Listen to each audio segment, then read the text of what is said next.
Greetings! Welcome to the Hurricane and Garden Report. This is the hurricane for Olivia. I know all you over on the East Coast over there, Carolinas, Virginia, and whatnot, you guys got Florence coming right in at you. And she's a big one too. And I'm glad that it's where you are, not where I am. But the wind is picking up here, as you can see, probably can hear. I'm testing out the dead cat muff on top of my new microphone here to see if I can record this in the wind. We'll find out what it sounds like. But if you look out here behind me, we haven't had a drop of rain for 5 days here. That's a big deal. And so Hurricane Lane brought nothing but rain, but Hurricane Olivia dried it all out. What do you go figure, you know? Anyway, she's heading right at us. Wind speeds are getting higher. It is hot and humid here. I'm not used to this. I mean, 85 is usually the worst.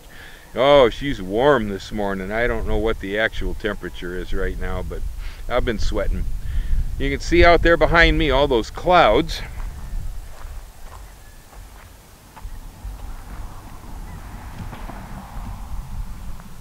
Yeah, these are coming in out there.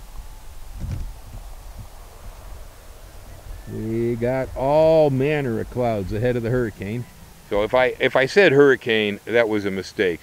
She was a hurricane as she came in. She is currently a tropical storm. It seems to be coming right in, maybe going to hit the east side of Maui, perhaps the top end of the Big Island.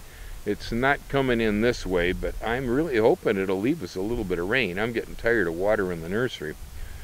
So good luck to all you folks out there on the East Coast. I wish you the best. I hope nothing horrible happens to your property and so on. These storms really are a bear, aren't they? Yep, another challenge to put up with in life. We're going to get off light. I can tell that one. Anyway, so out in the garden today, well, it's warm. Things are growing. The corn is scratching because it's getting there with the heat. Could use a little more moisture probably. Although it's probably living off all the water that Hurricane Lane left around it.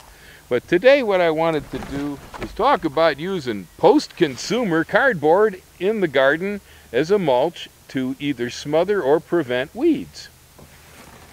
I was in the office supply store in Hilo the other day, Hupaco, and they had cartons all cut down and folded up out front, stuck in boxes, real nice, just like this. Lines of them right in front of the store, just for people to come by and get that cardboard.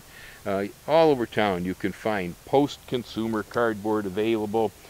Most places it's easy to get. This is a waste product. Well, it's mostly just made out of paper pulp. Occasionally you get some Scotch tape or some metal staples. The metal staples, well, they turn into iron supplements in the soil. The Scotch tape, if it's a lot of it, sometimes they peel it. But most of the time after the box rots, the tape's still there and it's pretty easy to pick it up afterwards. So that's usually what I do. I don't worry about the stuff too much. I just kind of put it down and get rid of the weeds. So that's what I'm going to do right now. All right, I got it done. Right down here. Over here behind my blackberries, we've been having problems with weeds coming up. And so I went ahead and I mulched the whole area behind the bananas and the blackberries, right here up to the eggplants and the peppers, using cardboard boxes. It's a lot easier than trying to hand pull the weeds. It's easier than using a strap hoe on them. It's a lot safer than using a flamer where you might burn your crop up. Or if you lived in a dry country, you might set a fire. It's also safer than trying to use any kind of an herbicide. So it's a really good solution to weed problems. And in the case of where these weeds have really gotten out of control, they're quite large. It's going to be a lot of work for me to try to do anything else with them. So burying them under those boxes, that's my style. Man, if you're working too hard, you're probably doing it wrong. Aloha, hang loose. Happy gardening.